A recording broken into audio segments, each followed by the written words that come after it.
Alors je vais terminer ce tour d'horizon des associations nationales et régionales qui dynamisent pour la promotion architecture en présentant Aster. Alors, Aster a été créé en 2006, Association nationale des professionnels d'Altercru. Et donc notre objectif, c'est de donner de la visibilité et de l'aide à tous les professionnels, concepteurs, producteurs, constructeurs, producteurs de matériaux, etc. Et on est constitué par 3 commissions. Une commission technique qui travaille par exemple sur les guides de bonne pratique, et commission communication par exemple, parce qu'en plus de 10 ans, on a fait 7 éditions des assises, un peu partout en France, Grenoble, Toulouse, Normandie, Strasbourg, le Pont du Gard, et puis Lyon, et aujourd'hui ici en Bretagne. Et donc la communication, c'est compliqué, le site, etc., mais on essaye de faire au mieux. Et enfin, une commission très importante, la commission formation, où on essaye de travailler avec des partenaires européens en tant qu'association nationale. On est en lien avec d'autres associations nationales européennes. Et depuis le début de la naissance d'Aster, on a développé plusieurs outils qui permettent de faciliter l'introduction de l'enseignement de la construction en terre jusqu'à la certification des différents niveaux dans le cadre européen de certification. Voilà, avec un très bel outil qui s'appelle ECVET.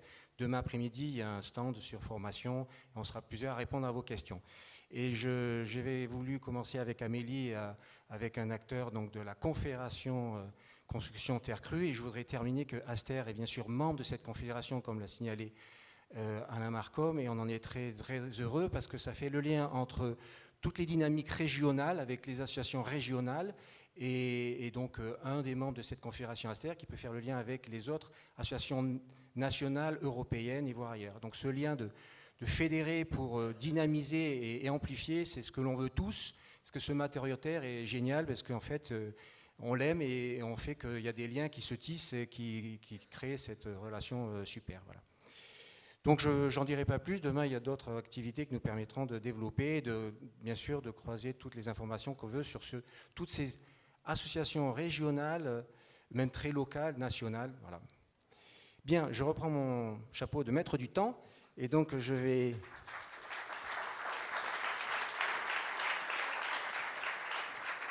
inviter Julien André pour nous parler de la terre et le confort d'été dans une maison passive en ossature bois. Voilà. Donc, vous voyez, j'ai été distrait et je n'ai pas pu faire venir notre partenaire à temps. Merci. Alors, je présente rapidement Anna qui participe au projet sur lequel on a étudié le confort d'été. Donc voilà, elle prendra la parole tout à l'heure. Ouais. Super. La petite zapette. Donc, bonjour à tous, Julien André. Je suis co-gérant d'un bureau d'études thermiques et fluides au nord de Rennes. Donc nous, on va évoquer là pendant ces minutes le confort d'été uniquement. On ne va pas s'intéresser au confort thermique d'hiver. Et autre particularité, le passif. Ça n'a pas été évoqué non plus ce matin. On a parlé de RT 2012, de RE 2020. On va vous parler un peu de passif, ce qui n'est pas une étude réglementaire comme les autres le sont. Le contexte dans lequel on intervient aujourd'hui, on est en phase de conception. Le projet n'est pas réalisé du tout. On est sur une problématique d'optimisation énergétique du projet passif. C'est une maison individuelle. Et donc là, l'idée du travail qu'on vous présente aujourd'hui, c'est de voir en fait quelles sont les variables d'ajustement pour optimiser le confort d'été et répondre aux malheureuses statistiques qui sont présentées ici, où on a plus de la moitié des Français qui sont insatisfaits du confort d'été dans leur logement. Alors j'espère qu'il n'y a pas beaucoup de bâtimentaires dans cette statistique. Et puis, autre particularité du projet, un contexte particulier, c'est qu'on est sur une construction à ossature bois, qui est souvent vue comme des bâtiments à faible inertie ou à inertie légère, voire très légère. Et donc là, ce qu'on a voulu voir dans ce projet, c'est l'intégration du matériau terre pour finalement améliorer le confort d'été sur le bâtiment. Donc voilà, on a un petit trio, la terre, le passif et beaucoup de soleil. Et petite chose aussi, on anticipe dans les calculs, et il faut le faire, là je passe le mot à tous les bureaux d'études thermiques qui sont présents, on anticipe la hausse des températures en été. Voilà, on l'a vu cet été, on va le voir dans les prochaines années, donc dans les calculs, il est important d'anticiper cette hausse et de prendre des conditions estivales anormalement élevées par rapport à ce qui se passe aujourd'hui pour un petit peu anticiper les projets qui vont arriver. Donc je vais laisser la main à Anna qui représente l'agence d'architecture L'Arbre Architecture qui a dessiné le projet. Bonjour à tous. Donc, à l'agence, c'est ma collègue Éline Barthélémy qui a travaillé sur le projet, mais qui est sur le point d'accoucher. Donc, je vais vous présenter le projet aujourd'hui. Donc, le projet de maison se situe sur la commune de Langrolais-sur-Rance. Donc, c'est en bord de Rance, entre Dinan et Saint-Malo, au nord de Rennes. La parcelle... Alors,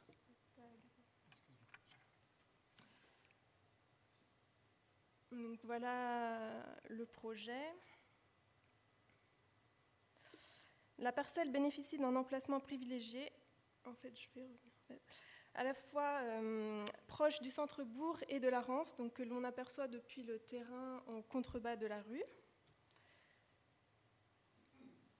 Le projet, donc, voilà, il est né d'une volonté forte de la maîtrise d'ouvrage de construire une maison écologique à haute performance.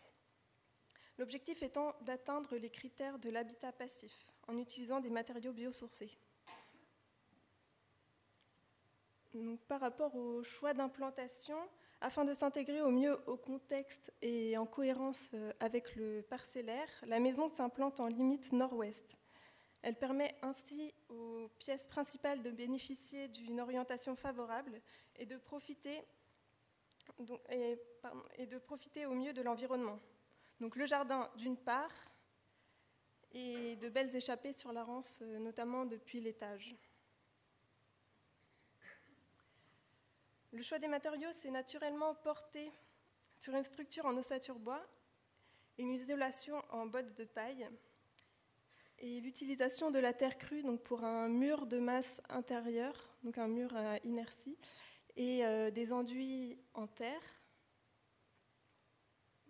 Les enduits donc c'est sur ce pan de mur, celui-ci et celui-ci, et le mur de masse ici.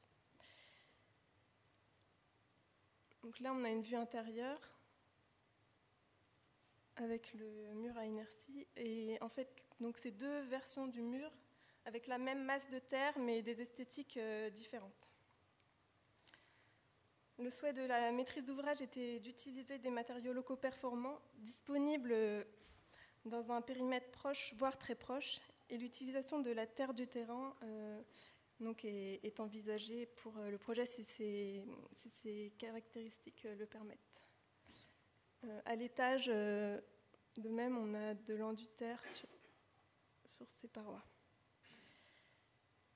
L'analyse réalisée par Biplus, donc Julien, aura permis d'étudier plusieurs scénarios faisant varier les complexes de parois et la quantité de terre utilisée afin de profiter au mieux de toutes les qualités de ce matériau d'un point de vue confort, inertie, donc été comme hiver. Mais dans le contexte de cette présentation, on vous présente le confort d'été.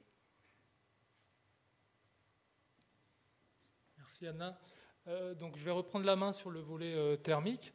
Donc concrètement, rapidement, je voulais aborder avec très peu de temps l'enveloppe thermique du bâtiment. On est sur un bâtiment passif, donc j'ai mis, sans le détailler, des résistances thermiques, parce qu'on a parlé de U ce matin, de R. Bon, voilà, on est sur un bâtiment passif, des murs non isolés, c'est pas possible. Voilà, c'est clair. Et là, vous avez les résistances thermiques de toutes les parois, plancher bas, murs, toiture, et notamment les fenêtres. Donc on est en triple vitrage, on a des R supérieurs à 7 pour la plupart des parois. Et donc l'idée, c'est de voir qu'est-ce qui se passe sur deux outils différents. Ça aussi, c'est pas tous les jours qu'on a le temps et le plaisir et le budget aussi pour faire une étude sur deux logiciels différents. Donc là, on l'a fait sur le calcul PHPP, avec le calcul PHPP qui est le logiciel utilisé pour labelliser les bâtiments passifs, et le logiciel Pléiade, qui est un logiciel de simulation thermodynamique. Donc on a utilisé ces deux logiciels-là. Jusqu'à maintenant, on n'avait jamais comparé et pris le temps de comparer les résultats, donc on a pu le faire sur cette opération. Alors, PHPP, le confort d'été, c'est assez simple, ça s'exprime en fréquence de surchauffe. On regarde le nombre d'heures qui dépassent 25 degrés en période estivale. Donc il y a un certain nombre d'heures à ne pas dépasser, et on parle de la fréquence de surchauffe pour le bâtiment passif. Et pour le PHPP, un petit indicateur qui est différent, on parle du taux d'inconfort, qui est l'équivalent au taux de surchauffe, sauf que le taux d'inconfort, il exprime aussi éventuellement des inconforts en hiver, donc qui sont réglables. Donc là, on a réglé la température d'inconfort en été à 25 degrés, à l'identique que le logiciel PHPP, pour comparer les résultats sur les deux logiciels. Hop, je vais trop vite. Pour aller plus loin sur le confort d'été, je vous invite à regarder la norme 15251 qui porte sur le confort adaptatif, qui va plus loin que le calcul du nombre d'heures supérieur à 25 degrés, qui permet notamment de prendre en compte les actions des usagers dans les bâtiments. Alors, je vais vous présenter les 3 stratégies qui ont été étudiées dans le cadre de cette étude-là. La stratégie 1, maison sans parois lourdes, ni partiellement lourdes. Donc là, on est sur une maison ossature bois, isolation paille, doublage doublage fermacelle, et un bardage à l'extérieur. Donc ça, c'est la solution, la stratégie 1 qui a été étudiée. La deuxième stratégie, on a intégré de la paroi lourde et partiellement lourde, donc le mur d'inertie en terre et un enduit-terre intérieur sur certaines parois verticales, comme l'a pu le montrer Anna, sur les 3/4 des parois verticales extérieures. Donc là, on est bien sur une inertie légère à semi-lourde. Et la troisième solution étudiée, c'est la maison avec parois lourdes et partiellement lourdes, mais on a supprimé la paille volontairement et on a remplacé la paille par de la terre allégée avec un complément thermique extérieur en fibre de bois. Alors pourquoi ce complément ? Tout simplement parce qu'avec la terre allégée, juste le complexe de 220 à terre allégée, on n'arrive pas à la résistance thermique suffisante pour atteindre les U-parois quasiment identiques aux U-parois de la solution S2 et S1. Donc là, juste pour un petit mot sur les valeurs qui ont été retenues, qui sont issues des guides pratiques qui ont été présentés tout à l'heure. Voilà, le lambda et la densité du matériau qui a été retenu dans la stratégie 3. Alors, les résultats. Les résultats du calcul PHPP sont assez simples. Je voulais commencer par un sujet qui est important, qui n'a pas été évoqué jusqu'à maintenant aujourd'hui. C'est le confort d'été s'obtient avec de l'inertie, mais pas que. On a des protections solaires qui sont intégrées au projet. C'est important d'avoir des protections solaires. Et également un scénario de surventilation. C'est quoi un scénario de surventilation ? C'est une ouverture importante la nuit, à 75% du temps de la nuit, et une ouverture en journée. D'accord ? Sans cette surventilation ni cette protection solaire, on aurait des taux des taux de surchauffe qui seraient très très élevés. L'équivalence en heures est indiquée en bas de la page. On aurait 3141 jours supérieurs à 25 degrés sur cette maison, sans protection solaire, sans surventilation. Donc voilà, c'est important d'insister là-dessus. Une maison passive, on a besoin de surventilation et de protection solaire extérieure. Alors ensuite, on a évidemment, on s'est intéressé au taux de surchauffe avec la protection solaire et avec la surventilation, et évidemment les 3 stratégies. Donc on observe les S1, S2, S3. Donc la S3 où la présence du matériau terre est la plus importante, on a un taux de surchauffe de 6,2% qui représente 22,6 jours supérieurs à 25 degrés sur la période estivale. Donc en fonction de l'inertie et de la prise en compte du matériau terre dans le bâtiment, le taux de surchauffe augmente.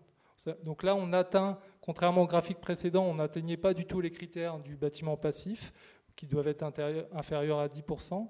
Là, on atteint sur les 3 solutions, avec dans l'idéal, dans les bâtiments passifs, un critère inférieur à 5%.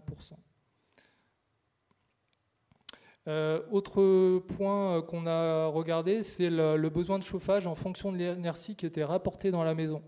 Donc là, on se rend compte que la S2, la stratégie 2, donc mur paille, enduit terre plus mur inertie intérieure, est la mieux placée en termes de besoins de chauffage, qui doivent être inférieurs à 15 kWh par mètre carré par an pour des bâtiments passifs. Et donc la S3, elle recule un petit peu, contrairement au graphique précédent où elle était très bien placée sur le taux de surchauffe. Là, on bascule, on inverse un peu le scénario, tout simplement parce que le U parois de la solution terre allégée plus ITE en fibre de bois a été dégradé un petit peu. Donc évidemment, le besoin de chauffage est un petit peu dégradé également. Alors les résultats sur Pléiade, même projet, même calcul, même caractéristiques de parois, des résultats identiques, quasi identiques. Alors, même constat que sur le PHPP, sans protection, sans surventilation, on a une température sur la stratégie 2 en période estivale qui est bien au-dessus de la limite d'un confort à 25 degrés.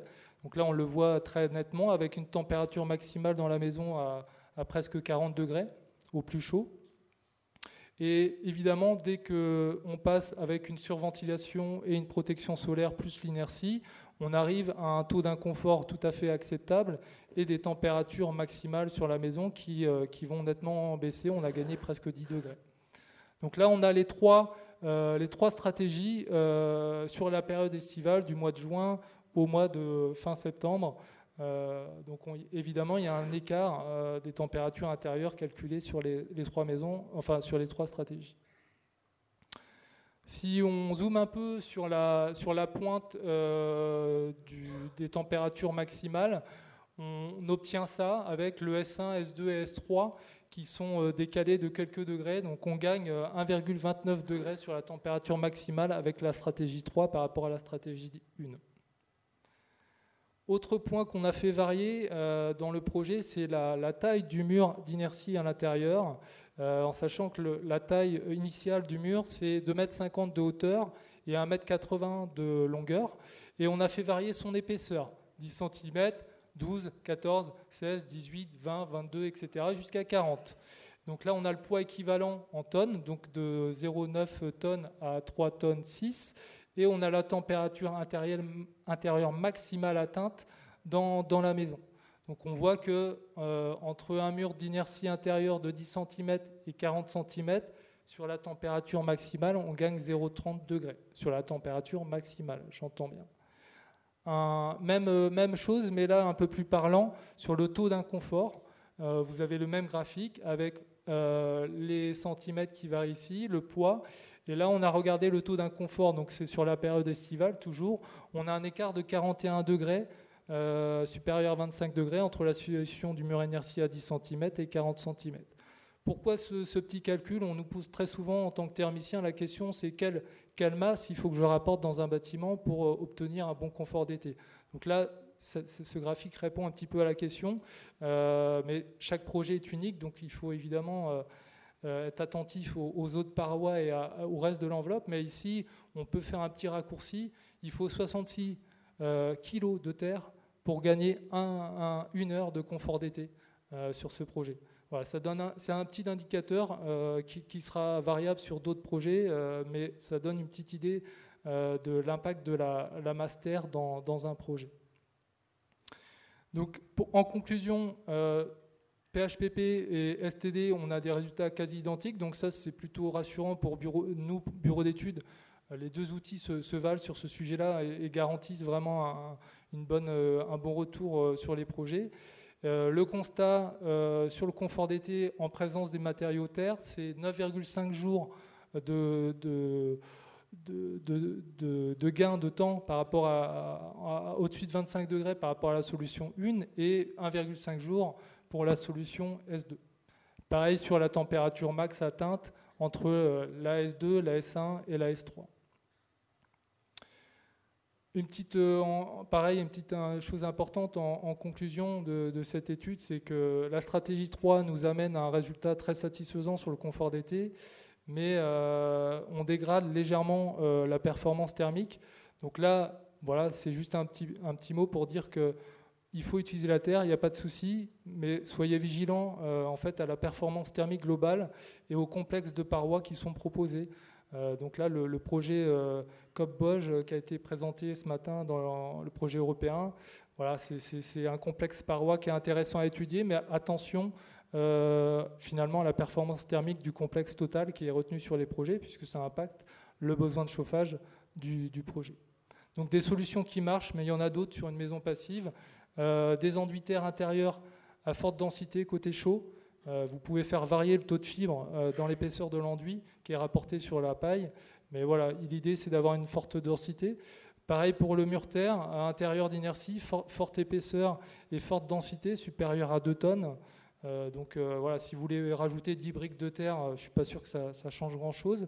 Et pareil pour les dalles et les chapes, c'est des choses qu'on voit moins souvent mais qui sont réalisables.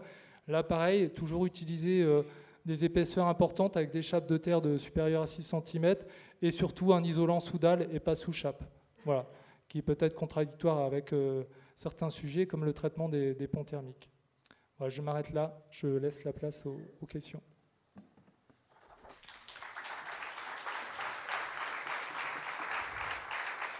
Merci pour cette présentation extrêmement technique et très bien illustrée de chiffres.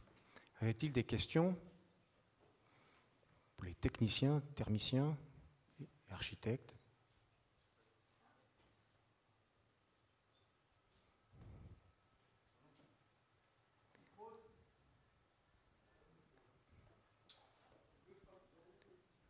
Attends, il n'a qu'à descendre là, au fil. Là. Andreas.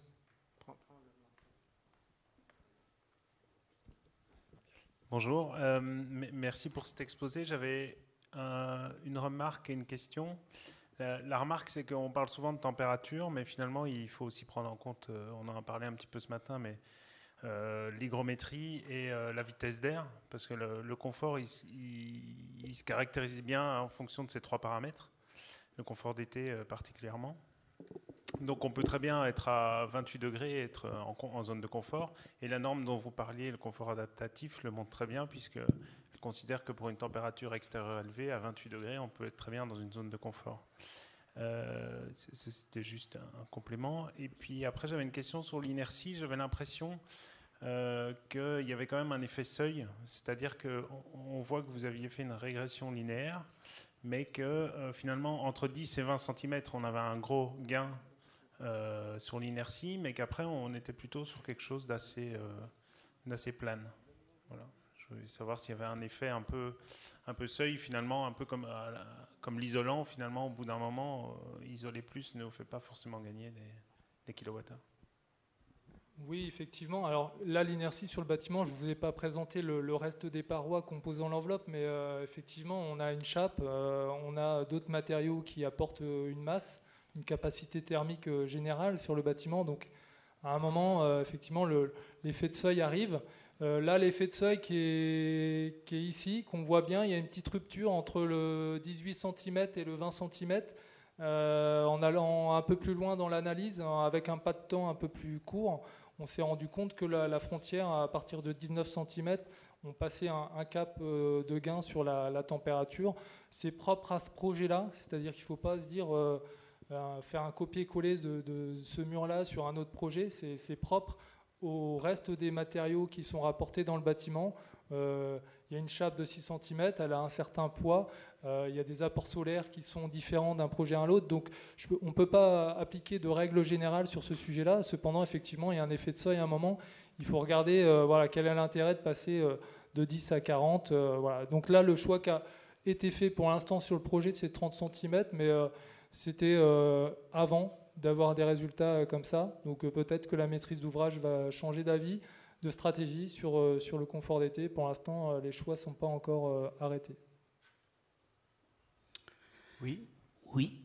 Donc, est-ce que vous avez étudié la possibilité de faire un pont thermique de sol en mettant l'isolation de sol à l'extérieur de la maison, de faire un trottoir périphérique isolant et d'avoir en somme, l'inertie que vous recherchez dans la construction, de l'avoir déjà en place, donc de ne pas avoir à la fabriquer, ni même à l'enlever? Alors, très bonne question. Pas sur ce projet-là, parce que c'est un projet neuf. On est sur une enveloppe thermique, une construction sans pont thermique. Hein, c'est les règles de base d'une construction passive. C'est une construction sans pont thermique. Donc sur ce projet-là, non. On évite tout pont thermique. Cependant, la question que vous posiez sur le trottoir isolant, on l'a étudié notamment sur un projet de bâti ancien, de réhabilitation de bâti ancien en projet passif. Donc bâti terre avec base pierre-terre. Et évidemment, le pont thermique de base, la liaison mur-sol est importante. Ce pont thermique-là est très très important dans le cadre d'une réhabilitation passive. Et donc, on a cherché à isoler ce pont thermique. Donc, effectivement, il existe des solutions pour isoler le pied de mur et diminuer l'impact du pont thermique du pied de mur et favoriser l'inertie intérieure du mur dans son ensemble, y compris la base du mur. Mais donc là, les trottoirs, il y avait plusieurs solutions. Liège, verre expansé en vrac, voilà, il y a plusieurs solutions, plusieurs épaisseurs, plusieurs longueurs qui ont été étudiées. Et c'est un projet qui est en cours de finalisation en Ille-et-Vilaine, mais un retour d'expérience sur ce projet-là serait intéressant. Une autre question? Oui. Oui, bonjour. Nicolas Oudoff. J'ai participé au guide de bonne pratique pour la terre allégée. Donc j'ai notamment étudié, on a été un peu avec Alain Marcom il y a 5 ans, un peu à la course au meilleur lambda possible pour le terre-paille. Donc je suis très content de le voir illustré sur ton schéma ici. Je voulais voir, oui, j'avais pas vu l'épaisseur de terre intérieure. Est-ce que tu as imaginé mettre un taille encore plus léger avec un enduit de terre intérieur plus épais? Merci pour ce témoignage. Y a-t-il une autre question? Oui, c'est plus simple. Oui. Il y avait une question ou petite question, petite réponse. Alors là, c'est voilà. Après les stratégies, voilà, c'est ça qui est intéressant, c'est qu'on peut mixer les solutions, rajouter, diminuer, améliorer la conductivité thermique du mélange terre-paille et augmenter l'enduit terre. Voilà, ça c'est des solutions pour réduire l'épaisseur de la fibre de bois extérieure et avoir un U/parois voilà, identique. Là, c'est juste que j'ai essayé de jouer la carte aussi de l'épaisseur du mur qui est identique. En fait, sur cette solution-là, à cette solution-là et à cette solution-là. Voilà, pour pas trop impacter l'architecture ou les surfaces habitables du projet, mais effectivement, on peut jouer sur le taux de fibre, sur la conductivité thermique des terres, et il n'y a pas de souci. Bonjour, Joanne Després, je suis maçon à Saint-Étienne.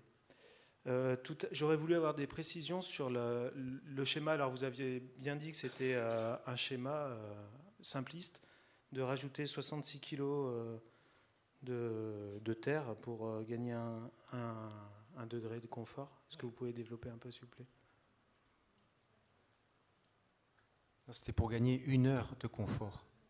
En fait, ouais, je ne sais pas si je me suis fait bien comprendre sur le sujet, mais... Ouais. Bah, un peu plus, juste préciser et passer plus de temps là-dessus. Merci. Tout simplement, c'est que... C'est 1 heure par jour ou 1 heure sur l'année? Alors, le taux de confort d'été, il est sur la période estivale, enfin sur l'année finalement. Parce que nous, ce qui nous intéresse, c'est de quantifier la quantité d'heures qui est supérieure à 25 degrés sur l'année et effectivement sur la période estivale. Donc là, si on veut gagner 1 heure de température supérieure à 25 degrés, c'est sur la période estivale, il faut rajouter 66 kg de terre. Mais attention à prendre avec des pincettes, on est déjà sur des taux de confort thermique d'été qui sont très très satisfaisants. Je vous rappelle, on est en surventilation, protection solaire, plus inertie. Voilà, on n'est pas dans les 58% des gens qui trouvent que leur logement est trop chaud. On est dans l'optimum du confort d'été sur une maison passive. Donc voilà, pour répondre à la question, les 66 kg pour 1 heure, c'est une indication qui est issue de... Voilà, le mur d'inertie, finalement, est-ce qu'il faut qu'on le multiplie par 2, par 3? Est-ce qu'il faut mettre les cloisons en terre? Voilà, ça donne une réponse. Là, si on met toutes les cloisons en terre crue, en briques de terre crue, c'est possible. Mais est-ce que l'impact sera grand? Bon, voilà, on a une petite idée de ce qui se passe avec 10 et 40 cm sur un mur qui fait 2,50 m de hauteur. Voilà, voilà, on est sur la problématique du confort d'été, on n'est pas sur la problématique d'utiliser la terre à 100% sur le projet. Pour aller plus loin, en caricaturant, est-ce qu'il vaut mieux, je dis, allez, 5 tonnes au milieu de la maison en bloc ou 5 tonnes réparties sur les cloisons et à l'intérieur des murs extérieurs? Très bonne question. Alors ça, on ne l'a pas étudié. Il faudrait qu'on fasse une simulation sans mur d'inertie, une simulation avec mur d'inertie. Cependant, les calculs tels qu'ils sont faits, le calcul HPP, c'est clair, le calcul est assez simple à faire. Donc là, ça ne changerait rien au calcul sur le PHPP, ça c'est certain, puisqu'on calcule un nombre de parois lourdes. Dans ce cas-là, on compterait les murs extérieurs et pas le mur intérieur, ça reviendrait exactement à la même chose. Sur le calcul STD, on aurait peut-être des variations. Cependant, ce qu'on prend en compte, c'est la capacité thermique, la masse des murs, qu'ils soient au milieu de la pièce ou sur l'extérieur. Concrètement, le logiciel, je ne suis pas sûr qu'il fasse une vraie différence. Bien sûr, sur le ressenti, le confort thermique général, il y a une différence, on le sait tous, mais difficile à calculer. En tout cas, je ne suis pas allé jusque-là dans le calcul jusqu'à maintenant. Je pourrais vous faire parvenir les résultats si vous souhaitez. Merci pour ces précisions. Encore une question? Oui, encore deux. On a encore 2 minutes. Ouais, juste un complément. Je ne suis pas tout à fait d'accord avec toi. On sait bien qu'en fait, les échanges thermiques se font au niveau surfacique.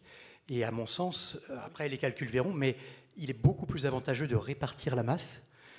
Et c'est bien souvent ce qu'on oublie, le cloisonnement des pièces, des locaux, ce que tu n'as pas en monozone avec le PHPP, exactement, avec une seule zone.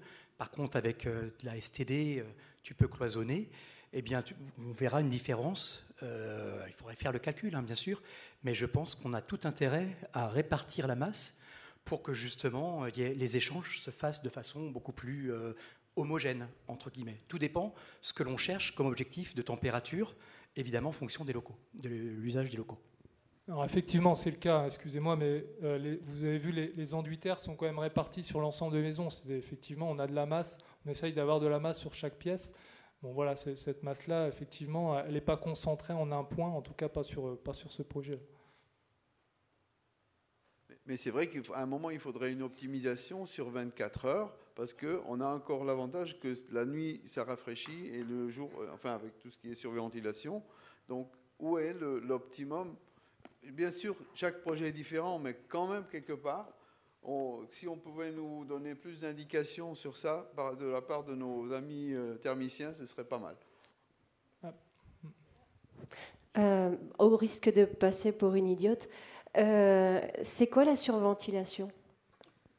La surventilation, c'est une ouverture manuelle des fenêtres. Alors, elle n'est pas mécanisée. Voilà. C'est une ouverture des fenêtres, 75% de la nuit. Alors, en gros, vous rajoutez un volume d'heure de 0,20 volumeur. Voilà, pour ceux qui ont un petit coefficient en tête pour le renouvellement d'air. 0,20 volumeur la nuit, et en journée, on est à 0,19 volumeur en ouvrant 2 heures le matin et 2 heures en fin de journée. Voilà, c'est ça ce qui a été simulé pour l'instant. Si je comprends bien, c'est vachement plus important d'ouvrir les fenêtres la nuit et de fermer les volets que d'avoir de la terre crue, ou j'ai mal compris?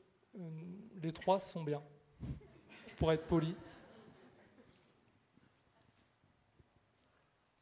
Bonjour. Vous nous avez dit tout à l'heure que en fait, quand vous faisiez des simulations, vous vous basiez sur les températures actuelles et puis sur les températures des décennies à venir. Ce que vous avez présenté là, en fait, c'est avec les températures actuelles ou justement c'est sur les décennies à venir? Alors, on a fait les deux pour ne pas multiplier les graphiques. Là, je vous ai présenté, c'est sur la base, la température qu'on voit, hop, je passe rapidement, qu'on voit en vert ici, c'est la moyenne des 30 dernières années sur la période, sur la période estivale. Donc, on a la même courbe avec 2 degrés de plus, pour être précis, pour faire nos simulations sur le confort d'été pour les prochains projets. Je suis désolé. Une question courte. Est-ce que pour les non-thermiciens, est-ce qu'il est pertinent d'utiliser, il y a un petit logiciel apparemment qui s'appelle Ubacus, qui est disponible sur Internet gratuitement. Enfin, si ça vous parle, est-ce que c'est quelque chose qu'on peut utiliser ou c'est vraiment à mettre de côté? Je ne pourrais pas vous répondre, je ne suis pas un utilisateur quotidien du logiciel, je le connais mais de loin. Peut-être que d'autres ont une expérience complète sur le sujet. Pour ma part, en interne, on n'utilise pas du tout ce logiciel-là. Je ne sais pas quelles sont ses capacités à simuler le confort d'été. Tout ce qui est sûr, c'est que les logiciels aujourd'hui thermiques et fluides qui sont les plus qualitatifs sur le sujet ont été présentés là, avec TRN6 qui a été évoqué ce matin, mais qui est un autre logiciel beaucoup plus coûteux et beaucoup plus complexe. Donc voilà, en dehors de ces 3 logiciels-là, le reste, je doute de la qualité des résultats sur le confort d'été en tout cas.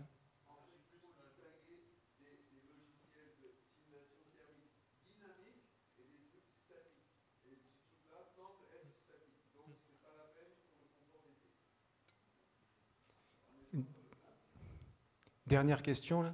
Oui. Rebonjour Esther. Pinot présentait tout à l'heure. Juste, vous disiez au tout début de votre intervention que vous ne conceviez pas les murs extérieurs non isolés. Et là, quand on s'approche de températures de 40 degrés pour les situations extrêmes dans l'avenir, pourquoi on ne conçoit pas des murs extérieurs uniquement en pisé comme il en existe en Afrique où ils font peut-être 1 mètre de large, mais en tout cas, ils fonctionnent quand même pour des températures de ce niveau-là. Ouais, alors j'ai posé ça volontairement, cette petite phrase-là. Je m'en doutais qu'elle aurait une petite réaction. Bon, voilà, le passif, c'est un objectif énergétique ambitieux. On a des besoins de chauffage qui sont bas, donc concevoir un bâtiment passif sans isoler les murs, c'est pas possible, ça n'existe pas dans la réalité. Donc voilà, donc effectivement il y a le confort d'été, la température augmente, mais on a quand même des hivers. Voilà, là, il y a des gens qui ont déjà allumé le chauffage depuis plus d'1 mois chez eux. Donc la réponse, elle doit être sur le confort d'été, mais aussi sur le confort thermique d'hiver et aussi sur l'objectif énergétique qui est affiché sur les projets, sur les territoires. L'objectif, c'est bien de faire des économies d'énergie, réduire nos émissions de gaz à effet de serre. Donc voilà, si on veut viser les deux, il faut isoler les parois verticales.